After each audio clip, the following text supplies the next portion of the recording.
Out of the historic vote. All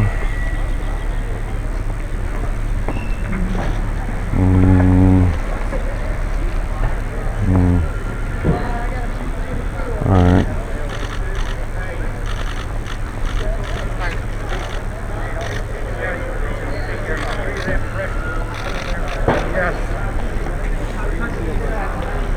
That's probably your most important vote ever. One of them. Sure, in my lifetime. Probably for this country too. When you think about it, $2+ trillion. That's amazing. We have 2008, 9/11 all together. Yeah, I was here for 9/11 and 2000. Have you talked? Hearing the president's planning to federalize the National Guard and the Stafford Act. So there's probably time. It's time. Okay. It's time. Thank you, sir.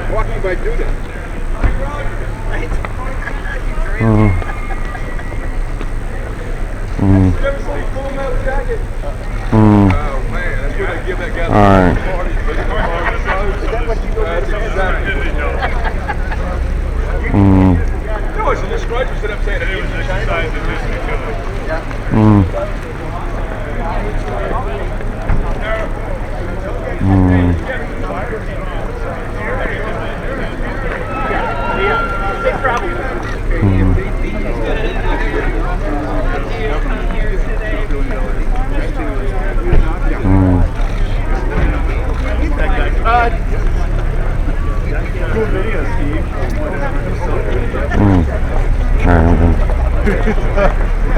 Don't get between Crenshaw and a Fox News camera. Oh, you got a cool Harvard pop shot.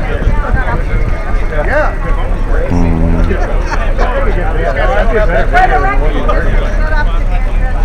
Yeah, I'll say it again. Congressman Meeks. How you doing?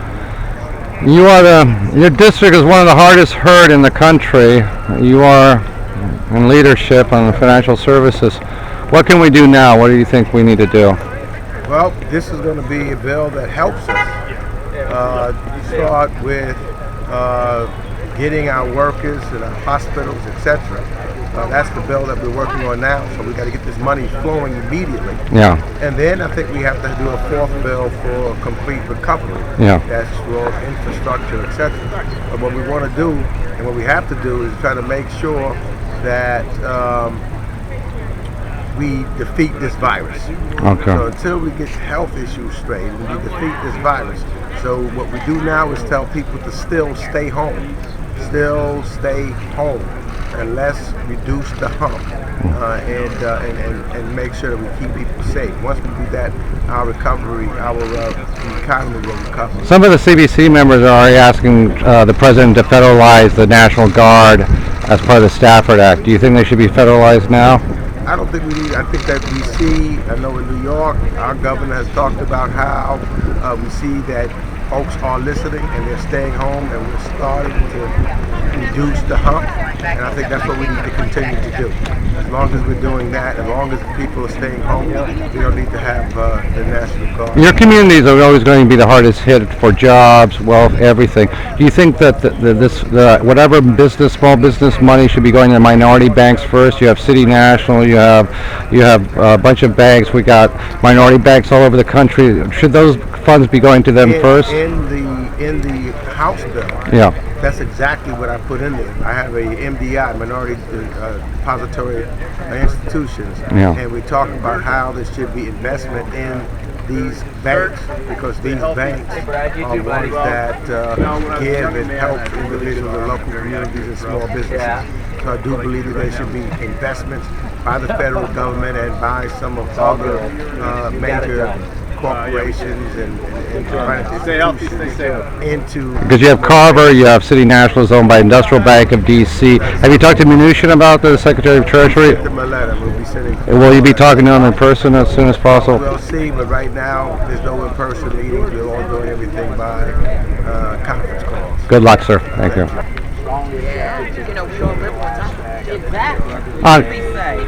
Gentleman, Congresswoman Beatty, we have this historic vote. We have two questions. Should the president federalize the National Guard and the Stafford Act so we have a federal response across the country? I don't know where we are now. We don't want to put us in a more alarming position right now. We already have, like in the state of Ohio, the National Guard is there to help us serve people. With this president, who knows what he will do. One day he tells us that we should be practicing the social distancing that we're practicing, and the next day he's saying he's calling everything off. But what I do know in Ohio, that we are practicing all of the health and safety standards. I know today that I was honored to place this vote so we could make sure that we could put families and children first. And I was talking to CBC, Maxine Waters, you were on the Financial Service Committee, getting the money into the minority banks first for those who are hardest hit, and getting that kind of, payroll, helping mortgages, and helping the small businesses, because most of your people in your constituents are the ones on the front line. They're the nurses, they're the ones small business. They can't shut down. Exactly. We have so many people that we're so grateful for because they can't shut down. And then we have those where their businesses have been shut down and mandated by executive order, and those employees are in need. So that was another good thing about this bill, not only for individuals and families, but for small businesses and independent contractors, people like barber shops and beauty salons and nail salons and small companies that do handiwork. Those individuals will be protected as well as individuals with this. There was also something that was new for the first time, providing funds for not-for-profits. It's very important that we make sure that minority-led and minority-serving not-for-profits are also included. Because I'm a D.C. native. You've seen our leadership now in this crisis. We're on the front lines. We do things together, and well, thank you for being out here, and thank you all for. Thank you very much. Thank you. Do we have any more information about the president mobilizing the National Guard? I gather he did in New York, Washington, California. We've asked for, Governor of Massachusetts asked for federal reimbursement. But they have like a coordinated guard effort? Around the country? Around the country. We've seen a coordinated effort coming out of this White House today. But as congressman, you'd be the top federal officers in your district, right? So I haven't heard anything from the administration about it. All right, thank you. All right, Congressman Johnson, how you doing? This is a historic day that we'll probably never see in another lifetime or lifetimes. Right. Your district is CDC, you got everything.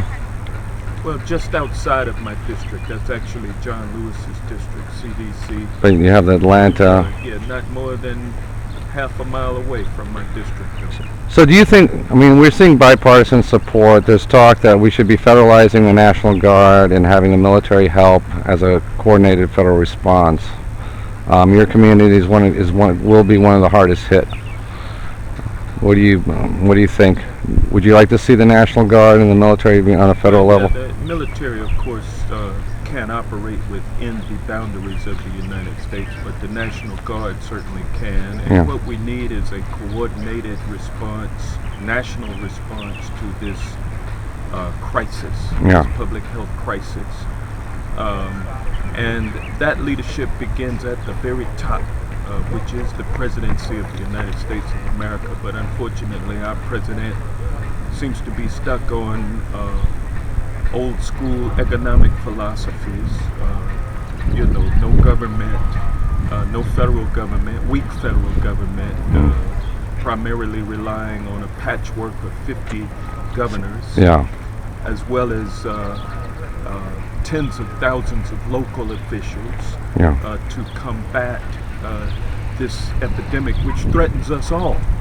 And you have Coca-Cola, the biggest global company in the world, and basically in your district. Have you reached out to Coca-Cola? Have Coca-Cola's made any reaching out to you as the top federal official in the area? Well, Coca-Cola is an important part of Atlanta, an important part of the nation. Their operations have been impacted, as has every other multinational corporation. This package will offer loans to those businesses to keep their workers employed. This is the CARESAct is a worker, family, and small business centered bill, and but there is relief given to corporations to ensure that they keep Americans employed. The nation catches a cold. African Americans and African American owned enterprises catch the COVID-19 virus, at least pneumonia. But No, I disagree with the premise. Our minority-owned banks are even at a greater disadvantage due to the crisis because they are undercapitalized. now I know they're undercapitalized, but they have a lot less liabilities in the sense. I don't think that's true. I think that these African American owned banks are extending home mortgages and loans to small businesses. They may not be lending to the larger businesses because the larger businesses can get a better deal from the global banks. Okay. But our minority banks are. Biggest mistake in history. Congressman Matthew, you are third grade grandstander. Second grade. Congressman Matthew, nice to meet you.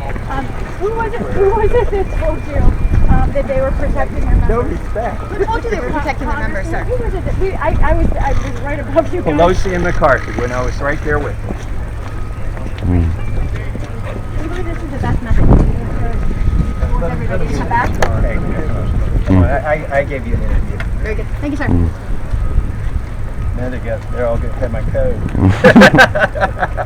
All right. All right. I'll talk to you later. We'll see you. Go back to the spot.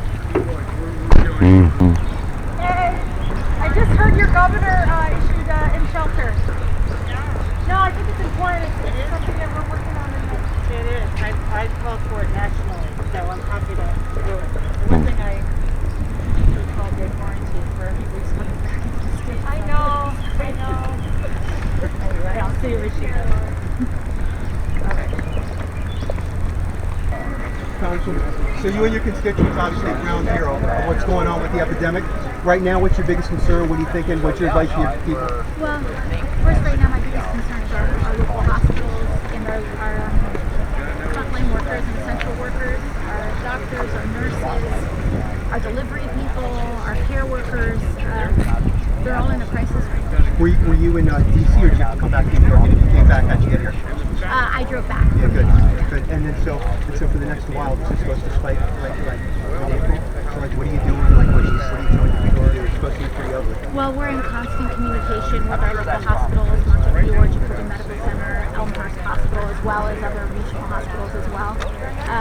Right now, the best thing that people can do if they're able to is to stay inside as much as humanly possible.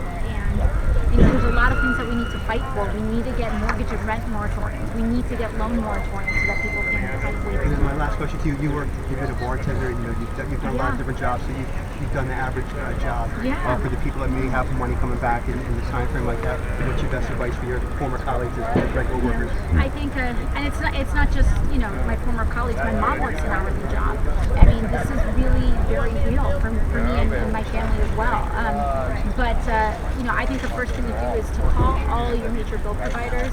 The important thing is to say that you cannot pay due to the coronavirus, due to the impacts of the coronavirus, and hopefully you'll be able to get some relief in your bills, either a delay or some other sort of arrangement. You have savings, you have savings in the bank. Bernie Sanders support. Yeah. Each one of us, we take these votes alone, and this is not an easy position for anyone to take. Nobody said it yet, but put the change back up. It's a tough Okay. position. It's literally a hospital situation.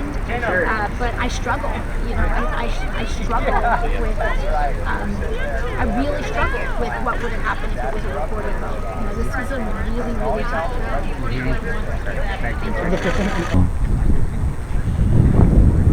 There it is. Alexander Cortez, keeping their social distancing.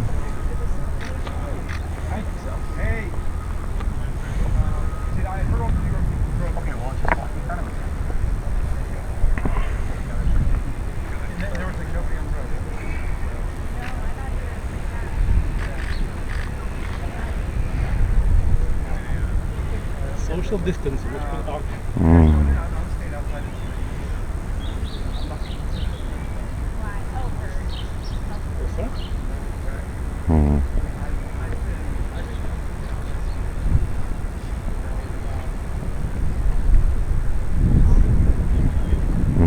Who's that? Oh, that's Kennedy, Rhode Island.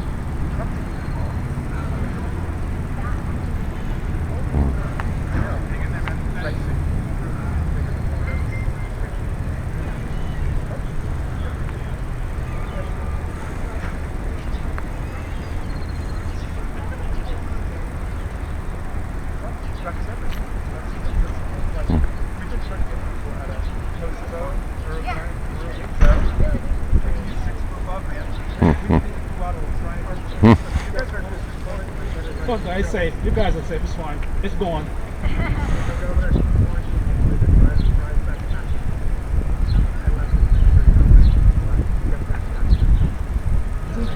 Yeah, but you got 2 weeks to get back. But I mean, how different is that from what we're already doing? We already had a couple of years.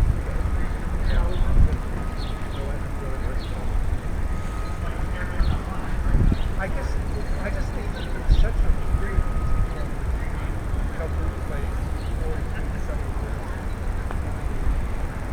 And it's for us politicians, it's rough. We're like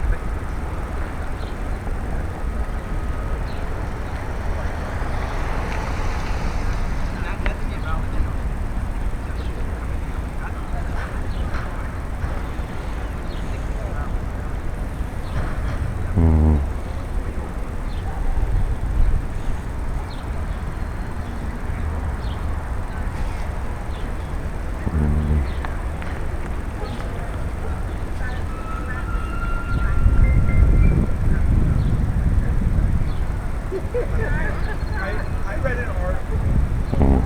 I just met a guy. But I just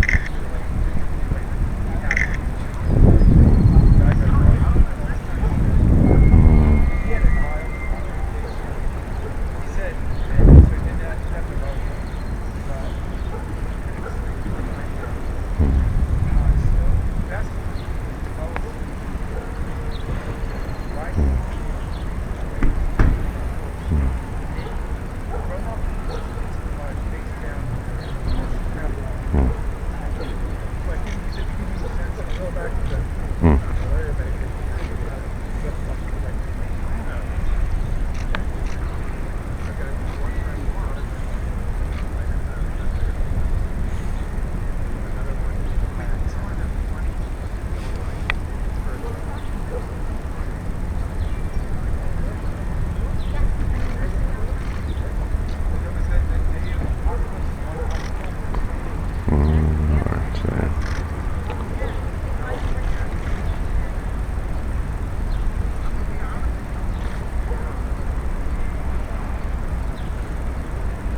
Mm-hmm.